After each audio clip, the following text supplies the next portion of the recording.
like, comment, share, and subscribe to YouTube channel Maulvi Nasir Official. نبی علیہ الصلوۃ والسلام جس وقت اس دنیا میں تشریف لائے تو اگر ان کی زندگی کا مطالعہ کرتے ہیں، نبی علیہ الصلوۃ والسلام ایک ایسے شہر میں پیدا ہوئے جہاں پر نہ کوئی تعلیمی ادارہ تھا، نہ کوئی یونیورسٹی تھی، نہ کوئی تعلیم کا ذریعہ تھا، اور بذات خود نبی علیہ الصلوۃ والسلام کسی اسکول میں بھی نہیں گئی، کسی معلم کے پاس بھی نہیں گئی۔ 40 سال کی عمر تک آپ امی محض تھے، چونکہ پھر بھی لوگوں کا آپ پر بڑا اعتماد تھا، آپ کو امین کے لقب سے پکارتے تھے، کیونکہ کسی سکول میں نہیں گئے تھے، کسی کالج میں نہیں گئے تھے، کسی معلم کے پاس نہیں گئے تھے، کوئی کتاب ان کے پاس نہیں تھی، کوئی تحریر وہ نہیں کرتے تھے، بالکل امی تھے نبی علیہ الصلوۃ والسلام۔ 40 سال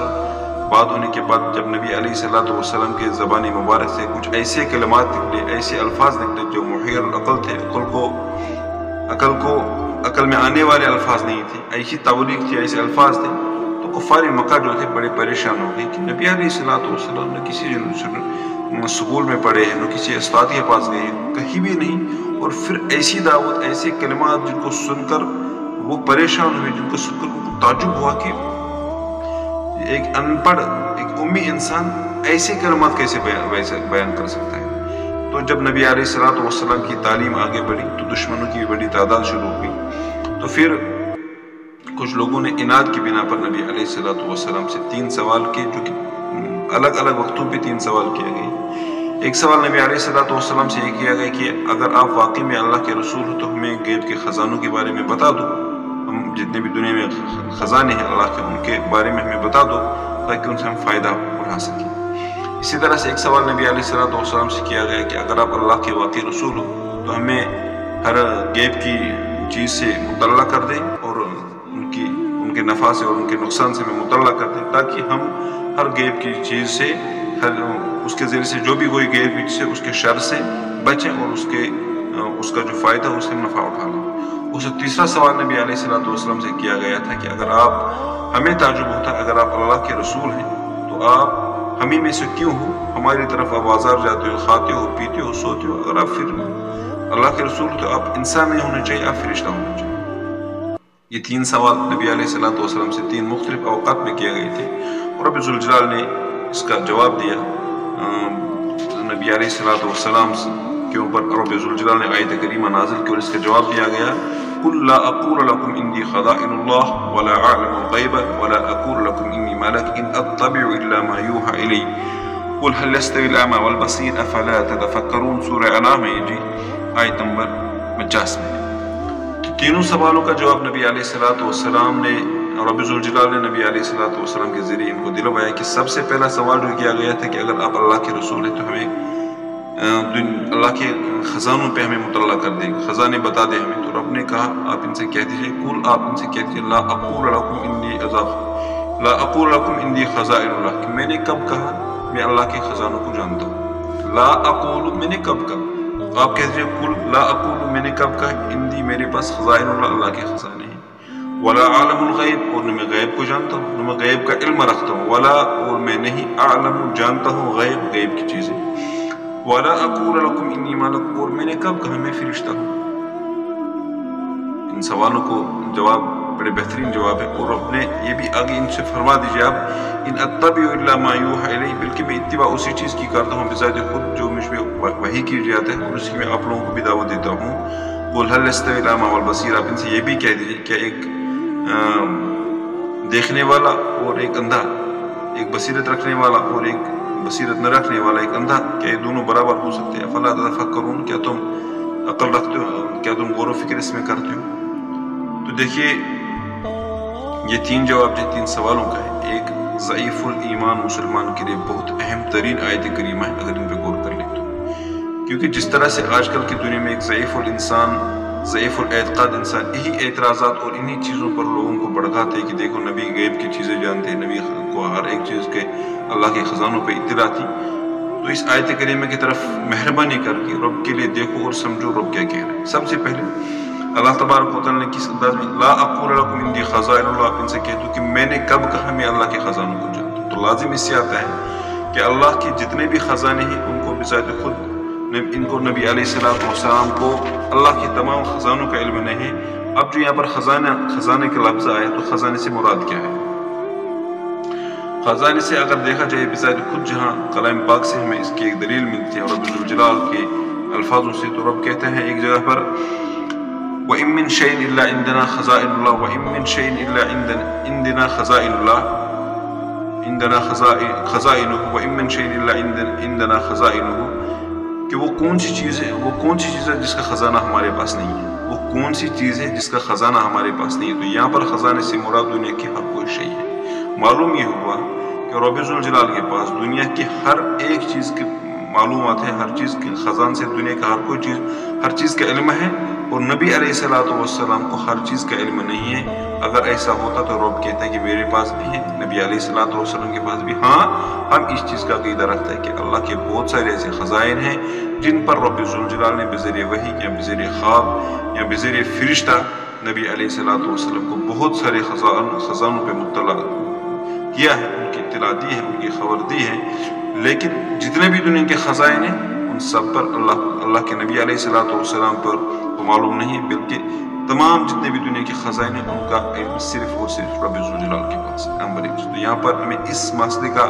حل نکل رہا ہے بذات خود رب ذوالجلال کے کلام سے کہ اللہ کے نبی علیہ الصلوۃ والسلام کے پاس دنیا کا ہر کوئی خزانہ نہیں ہے، دنیا کے ہر خزانے کا علم نہیں ہے، بلکہ بعض خزانوں کا علم ہے جو رب نے بذریعہ وحی، کیونکہ رب بذات خود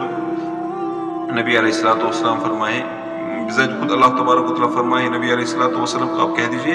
ان اتبع الا ما یوحی الی، میں انہی چیزوں کی اتباع کرتا ہوں جو میرے طرف وحی کی ہوئی۔ ایک چیز۔ دوسری چیز ولا عالم الغیب، دیکھو ولا عالم الغیب کی تفسیر میں بات کرتا ہوں، پہلے جو اس کے بعد الفاظ ہیں ولا اقول لکم انی ملک، کہ میں نے یہ کب کہا کہ میں ولا اقول لکم انی ملک، میں نے کب کہا میں فرشتہ ہوں؟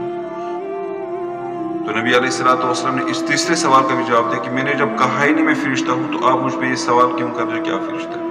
میں فرشتہ میں نے کبھی زبان سے نکالا ہی نہیں میں فرشتہ ہوں۔ تو اسی لیے دیکھیے اللہ کے نبی صلی اللہ علیہ وسلم کے پاس دنیا کے ہر خزانے کا علم ہونا یا نبی علیہ الصلوۃ والسلام فرشتہ ہے، اس چیز کو اگر دیکھے تو ہر ایک انسان بصارت سے دیکھے تو ہر ایک انسان یہ جانتا ہے کہ نبی علیہ الصلوۃ والسلام فرشتہ نہیں دیا۔ اگر کوئی لوگ اپنی بد اعتقادی کے بنا پر ایسا کہے تو الگ بات ہے، لیکن عموماً ہر ایک یہی کہتے ہیں کہ نبی علیہ الصلوۃ والسلام فرشتہ بھی نہیں تھی اور نبی علیہ الصلوۃ والسلام کے پاس ہر ایک خزانہ بھی نہیں۔ لیکن جو بیچ والی چیز ہے ولا عالم الغیب، میں غیب کا علم نہیں رکھتا ہوں، اس میں اگر دیکھا جائے ہر دور میں اس چیز کے قائل رہے ہیں۔ اگر ہم دیکھیں سابقہ قوموں میں تو وہ اپنے نجومیوں کو، کاہنوں کو، جو کہ اس چیز کے موت، وہ اپنے کاہنوں کے ساتھ یہ کہتے تھے کہ یہ علم غیب کا علم رکھتے۔ جب وہ لوگ اپنے کاہنوں کو غیب کے علم کا عقیدہ رکھتے تھے، اپنے نجومیوں کے ساتھ غیب کے علم کا عقیدہ رکھتے، تو نبی علیہ الصلوۃ والسلام بہت بڑی ذات ہے، ان کے ساتھ غیب کے علم کا عقیدہ رکھنا یہ تو ضروری بنتا ہے۔ اور ایسا دنیا میں دیکھا جا رہا ہے، اس چیز پہ دنیا میں بحث و مباحثہ ہوتا ہے کہ نبی علیہ الصلوۃ والسلام عالم الغیب ہیں، غیب کا علم رکھتے ہیں۔ تو رب ذوالجلال کا بھی طرز عمل کچھ عجیب سا آیت کریمہ میں ہے۔ پہلے آیت میں میں نے کب کہا میں اللہ کے خزانوں کا علم رکھتا ہوں، تیسرے میں نے کب کہا میں فرشتہ ہوں۔ دیکھیے دوسرے میں کیا گیا، ایسا نہیں میں نے کب کہا میں، بلکہ ایسا کہا ہے میں غیب جانتا ہوں۔ تو دوسرے آیت کریمہ میں جو کہ فعل کا انکار نہیں کیا گیا کہ میں نہیں جانتا ہوں، فعل کا انکار نہیں کیا، بلکہ یعنی کام کا انکار، جاننا جو کام ہے اس کام کا انکار نہیں کیا، بلکہ جو شے ہے، اصل چیز جو ہے اسی چیز ہی کا انکار کیا گیا۔ میں علم غیب رکھتا ہی نہیں، میں جانتا ہی نہیں، میں علم غیب رکھتا ہی نہیں۔ یہاں پر ایک بہترین سمجھنے والے کے لیے اور اناد اور فتنے فساد کو ذہن میں دور کرنے کے بعد جو انسان اس آیت کریمہ کو بے شک مطلب کہ صحیح نیت کے ساتھ پڑھے گا، اس کے لیے یہ مسئلہ بالکل صحیح اور ثابت ہوتا، صحیح اور صادق ثابت ہوتا ہے کہ کس طرح سے رب ذوالجلال بالکل صاف اور ستھرے الفاظوں میں فرما رہے ہیں کہ اللہ کے نبی صلی اللہ علیہ وسلم غیب کا علم نہیں رکھتے ہیں۔ حالانکہ ہم اس کا بھی اعتقاد رکھتے ہیں کہ رب ذوالجلال نے بہت ساری غیب کی چیزیں ایسی ہیں جن کو نبی علیہ الصلوۃ والسلام کو علم دیا ہے۔ مثلا آنے والے زمانے میں قرب قیامت کے متعلق بہت ساری چیزیں نبی علیہ الصلوۃ والسلام نے فرمائی ہیں اور وہ صادق بھی ہوئی، اور کچھ چیزیں ایسی ہیں جن کا وجود ہوا ہے جو صادق ہوئی ہے، اور کچھ چیزیں جو آنے والی ہیں نبی علیہ الصلوۃ والسلام نے غیب کی چیزیں ہمیں بتا دی، لیکن ایک بات انسان کو پتہ ہونی چاہیے کہ کوئی غیبی خبر دینے والا کوئی نہ اس کو عالم الغیب کہہ سکتے ہیں، اور جو خبریں دی گئی نہ اس کو علم غیب کہہ سکتے ہیں، بلکہ ہمیں یہ پتہ ہے کہ علم غیب پورے علم کا جو احاطہ ہے، علم محیط جو ہے وہ صرف ایک رب ذوالجلال کے پاس ہے۔ ہاں رب ذوالجلال نے کچھ بعض چیزوں غیب کے علموں پہ نبی علیہ الصلوۃ والسلام کو مطلع کیا ہے بذریعہ وحی، تو ان کو ہم علم غیب کہہ سکتے ہیں، نو پر ہم نبی علیہ الصلوۃ والسلام کو عالم الغیب کہہ سکتے ہیں، بلکہ ہم یہ کہہ سکتے ہیں کہ بعض چیزوں کا علم ہے وہ عالم الغیب نہیں ہے، ان چیزوں میں مطلع کیا گیا ہے، ہر چیز پہ وہ جاننے والے نہیں ہیں، ہر چیز پہ صرف اور علم محیط جو ہے ہر چیز کا وہ صرف رب ذوالجلال کے پاس ہے، اور بذات خود رب اس میں کہہ رہے ہیں قل هل يستوي الاعمى والبصير کہ ایک دیکھنے والا اور ایک اندھا یہ برابر نہیں ہو سکتا ہے۔ اب ایک مثال یہاں پر یہ ہے کہ ایک جاننے والا ایک ایسا جو جس کو اللہ تبارک و تعالی نے بینائی دی ہے وہ سب کچھ دیکھتا ہے، یہاں سے بینائی سے مراد یہاں پر عقل دی ہے، فہم دی ہے، وہ سب کچھ دیکھتا ہے۔ دوسرے انسان میں کہ وہ اس کے پاس بھی آنکھیں ہیں لیکن اس کے پاس جو کہ روشنی نہیں ہے آنکھوں میں تو وہ کچھ دیکھ نہیں پاتا۔ مراد یہ ہے کہ ایک انسان ہے اس کے پاس بھی عقل ہے لیکن وہ اپنے عقل سے کام نہیں لے رہا ہے، وہ عنادت کی بنا پر یا غلو فی المحبت کی بنا پر، یعنی وہ نبی علیہ الصلوۃ والسلام سے تو محبت کرتے ہیں لیکن اس میں غلو کر رہے ہیں نصارہ کی طرح، تو غلو فی المحبت یا عنادیت کی بنا پر یا اور کسی چیز بنا پر اس چیز میں مبتلا ہے، ایسا نہیں ہونا چاہیے۔ کہہ رہے ہیں کہ افلا تتفکرون، کیا آپ غور و فکر نہیں کرتے ہو؟ جب آپ غور و فکر کرو گے تو پتہ چل جائے کہ نبی علیہ الصلوۃ والسلام اللہ کے تمام خزانوں کا علم نہیں رکھتے ہیں، بعض خزانوں کا علم رکھتے ہیں جو اللہ نے عطا کیے ہیں، اور رب ذوالجلال نبی علیہ الصلوۃ والسلام علم غیب نہیں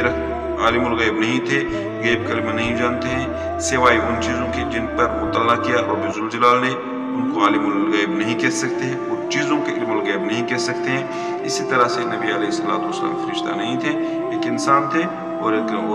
انسانیت میں اعلیٰ سے اعلیٰ درجے کے تھے، اور ہمیں یہ ماننا پڑے کہ نبی علیہ الصلوۃ والسلام کے پاس اتنا علم رب نے دیا تھا کہ جتنا پورے فرشتوں کو اور جتنے بھی دنیا میں چیزیں ہیں، جتنا بھی دنیا میں علم ہے، ان سب چیزوں سے زیادہ علم رب ذوالجلال نے اپنے نبی علیہ الصلوۃ والسلام کو عطا کیا تھا۔ اس کا ہمیں عقیدہ رکھنا چاہیے۔ باقی ہم جو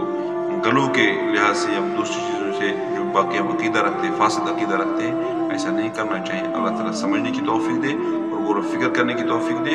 اور غور و فکر کے بعد سمجھنے کے بعد اللہ تبارک و تعالیٰ ہمیں عمل پیرا ہونے کی توفیق